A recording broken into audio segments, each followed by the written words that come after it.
Le symbole de l'œil omniscient. Depuis longtemps, les forces descendantes utilisent des formes réelles pour les transformer en formes sataniques équivalentes. C'est l'une des stratégies des forces de l'ombre pour tromper l'être humain, car il devient difficile d'y voir le jeu. Conséquemment, de nombreux individus se sont fait aspirer dans la polarité et dans la perversion malgré eux.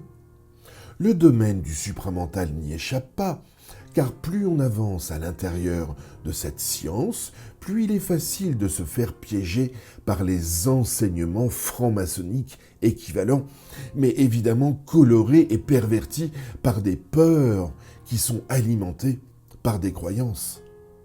Allons maintenant explorer une forme bien connue, le symbole très connu de l'œil omniscient.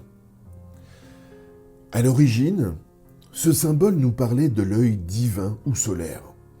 On voulait nous dire que la conscience solaire ou intégrée avait une vision absolue du réel. Nous pouvons donc parler de conscience absolue sur le plan supramental ou d'omniscience. Le triangle servait à définir le réel de la Trinité des principes à acquérir pour ne plus diffracter ses énergies et devenir un être solaire, volonté, intelligence et amour.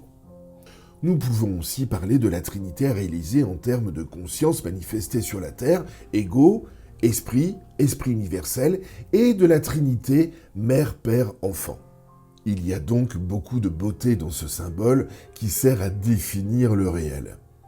Dans le versant satanique, on parle du symbole Illuminati pour illuminer. Ah oui, vraiment ? On se réfère évidemment à la vision de l'œil, mais cette fois, son omniscience passe par le contrôle de l'être humain en passant par la surveillance et la prise de pouvoir sur lui. Cette prise de pouvoir est immense, mais elle n'est pas réelle, car elle n'est pas absolue, puisque la psyché de l'ego est fondamentalement libre, malgré des interférences temporaires qui l'induisent en erreur. Certes, les forces sataniques essayent vraiment de contraindre la psyché des égos, et même de jouer avec leur génétique, pour aboutir à un pouvoir absolu sur eux. Mais ils n'y parviendront jamais. La voie est sans issue. Pourquoi ?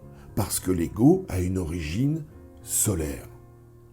L'énergie satanique ne pourra jamais pénétrer la nature solaire de l'être humain. L'énergie satanique est le produit d'une diffraction, alors elle est limitée au haut plan surmental. Tout individu qui se fait piéger à croire qu'il peut entrer dans l'éternité de sa conscience via le satanisme devient donc l'esclave de sa croyance. L'énergie satanique restreint sa conscience. Brièvement, l'individu perverti se fait piéger à vouloir briller d'une fausse lumière, tout en étant assujetti à quelque chose qui lui échappe complètement.